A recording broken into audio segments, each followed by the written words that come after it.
Bonjour, je m'appelle Carole Deletro, je suis maître d'enseignement à la Haute École de Santé Vaud à Lausanne et candidate au doctorat à l'Université Laval. Et j'ai le plaisir d'être avec vous à ce 89e congrès de l'ACFAS pour vous présenter les résultats préliminaires de notre revue systématique. Donc, évaluer la littératie en santé perçue par les patients qui utilisent les ressources numériques est un enjeu majeur pour les professionnels de santé.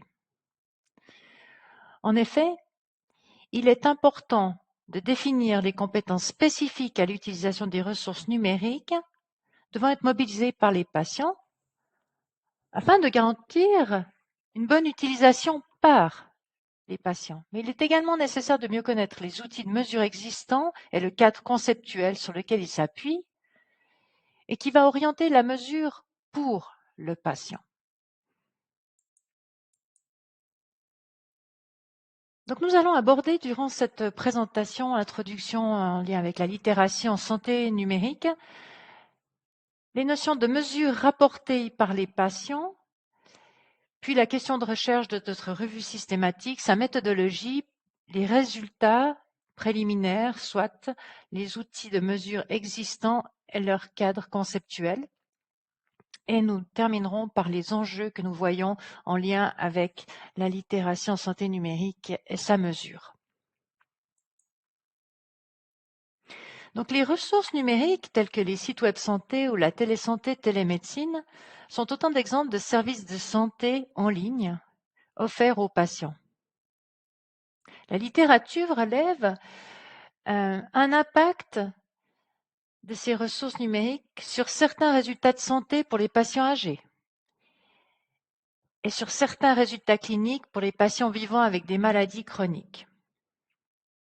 Par ailleurs, Natter et Brain ont trouvé des relations entre la santé en ligne et la présence de maladies chroniques, les compétences d'autogestion perçues ou encore une meilleure compréhension de l'état de santé, des symptômes et des traitements optionnels par les patients. Il est important de considérer ces ressources numériques, d'autant plus que les coûts totaux des 6 maladies chroniques les plus courantes au Québec est estimé à 8,1 milliards de dollars canadiens et pourrait atteindre 13 milliards en 2030 si aucun changement important n'est effectué. Donc les ressources numériques ont le potentiel d'avoir un bénéfice pour la gestion et la prise en charge des maladies chroniques. Cependant, la question se pose, comment évaluer le niveau perçu de littératie en santé numérique par les patients pour assurer une bonne utilisation par et pour les patients de ces services de télésanté, télémédecine? Il est nécessaire de s'arrêter sur les compétences nécessaires aux patients pour traiter l'information issue de ces ressources numériques. Ces compétences sont multiples, elles se regroupent sous le terme de littératie en santé numérique. Notre recherche, de manière plus large, s'inscrit dans le modèle conceptuel de Calista Roy de l'adaptation en sciences infirmières. Ce modèle est tout particulièrement pertinent parce qu'il place la perception du patient au centre du processus d'adaptation de celui-ci avec l'environnement. Dans nos recherches, il nous sert de guide dans l'analyse de l'interaction de la personne avec l'environnement. Littératie en santé numérique, définissons ce terme. La littératie en santé numérique, c'est la capacité à chercher, trouver, comprendre et évaluer l'information de santé provenant des ressources électroniques et d'appliquer ces connaissances pour résoudre un problème ou une question de santé. Il était pour nous indispensable d'intégrer à cette définition une habileté critique, soit la capacité individuelle que la personne a de traiter cette information pour sa santé privée dans son quotidien. Donc, il est essentiel pour les cliniciens d'évaluer cette littératie en santé numérique afin de fournir des services adaptés aux besoins et capacités réelles des patients.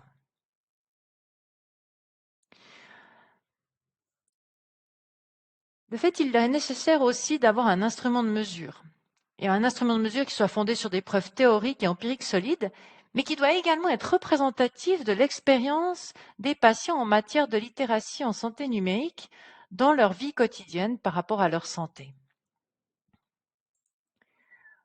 La mesure auto-rapportée se définit comme toute mesure de la perception et du point de vue des patients sur leur interaction avec le système de soins et les prestataires de soins. Il y a le PREM qui mesure l'expérience et le PROM qui mesure les résultats. Nous allons nous intéresser plus particulièrement aux mesures de résultats, PROM. La modalité de mesure de PROM, il peut y avoir une mesure unidimensionnelle ou une mesure multidimensionnelle. Dans la mesure de la littératie en santé numérique, on a souvent des mesures multidimensionnelles. Donc un PRO se définit comme une mesure de tout aspect de l'état de santé d'un patient qui provient directement du patient, sans interprétation par une autre personne. On a des outils qui nous permettent d'aller chercher les pros. Donc là, je vous ai mis le lien, vous pouvez suivre la flèche bleue. Et nous avons repéré déjà l'échelle E-HILS de Norman et Skinner, qui a été beaucoup utilisée en recherche. Malheureusement, il existe peu de données probantes qui permettent de déterminer si l'augmentation de la littératie en santé numérique des patients peut améliorer les résultats de santé. Par conséquent, les tentatives d'évaluation de la santé en ligne par des mesures autodéclarées ou auto-administrées restent un défi dans la recherche pour les soins infirmiers et la santé. Il existe également des recommandations en lien avec les PROM et des standards minimaux pour s'assurer qu'un PROM est valide.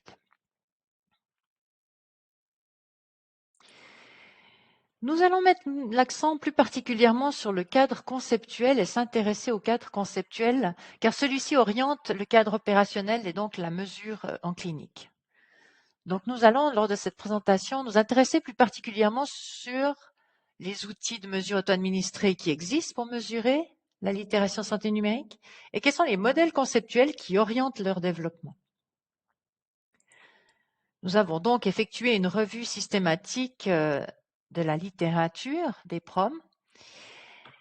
Notre question était, quels sont les PROM qui ont été développés pour évaluer la littératie en santé numérique et quelles sont leurs qualités psychométriques? L'idée étant de synthétiser et évaluer systématiquement la qualité méthodologique de toutes les études pertinentes trouvées sur le développement et la validité de ces PROM. Nous avons utilisé et suivi la méthodologie de la revue systématique des questionnaires auto-administrés proposés par Cosmin. Nous avons suivi ces lignes directrices pour les revues systématiques et la procédure en 10 étapes que vous voyez à l'écran. Notre objectif final étant de synthétiser tous les instruments, leurs propriétés psychométriques, et nous pourrons ainsi faire des recommandations pour la sélection d'instruments de littératie en santé numérique pour la pratique. Je vous présente ici un diagramme de sélection des études. Partant de 6803 références, nous sommes arrivés à inclure 41 études qui a donné lieu à 10 instruments de mesure. Donc, on vous présente ici les 10 instruments que nous avons trouvés. Les instruments que vous voyez à l'écran, ils se basent tous sur le cadre conceptuel proposé par Norman et Skinner en 2006, soit le e-Health Literacy Lilly Model. Et puis, chaque instrument ajoute un autre aspect qui est en accord avec le développement de la technologie, soit des aspects de communication, les aspects des utilisateurs de communautés de santé en ligne, les aspects de protection de la vie privée et les aspects de confidentialité des données, par exemple. Mais tous se basent sur le modèle de Norman et Skinner, le cadre conceptuel de Norman et Skinner en 2006.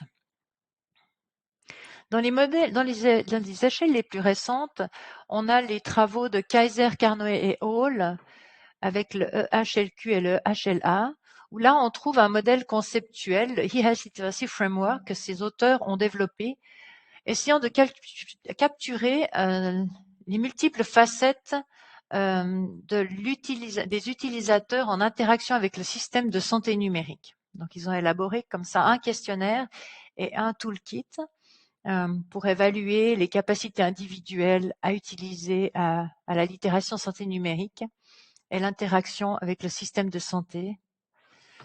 L'outil de Page et collaborateurs, lui, propose un modèle conceptuel transactionnel de e-health literacy. Ce modèle-là, on porte son intérêt sur les qualités intrapersonnelles qui permettent aux consommateurs de négocier des transactions en ligne. Donc, il se base sur les 3 littératies de Nutbeam et il ajoute la transactionnelle. Et puis l'étude populationnelle European Health Literacy Survey, utilisant le questionnaire Literacy Survey Questionnaire, a pour la première fois en 2019 proposé un domaine optionnel sur la littératie en santé composé de 16 items qui se basait sur les travaux de Van der Waart, qui avait comme cadre de référence, comme cadre conceptuel celui de Norman & Skinner. Donc on le voit actuellement, 3 cadres conceptuels différents dans les mesures les plus récentes et qui restent orientés sur l'utilisateur et le système. Donc voilà, pour nous, après cette première évaluation du développement des outils de littération santé numérique, pour nous, il y a urgence de considérer les soins et le processus d'adaptation des patients avec l'environnement. Ça veut dire qu'il va être important de choisir, de cibler l'expérience que les patients ont de leur propre santé dans les différents environnements de soins et le bénéfice des technologies par rapport aux résultats cliniques visés. Alors, il est certain que cette mesure de littération santé, on doit en tenir compte lors de l'utilisation de ressources numériques, mais on doit tenir compte aussi d'autres facteurs dans l'environnement du patient, c'est-à-dire les limites de connaissance et de pouvoir du patient, la familiarité qu'il a avec les outils informatiques, la condition de vulnérabilité qui peut accompagner une maladie, et aussi la maîtrise limitée du système de santé qu'ont certains patientes.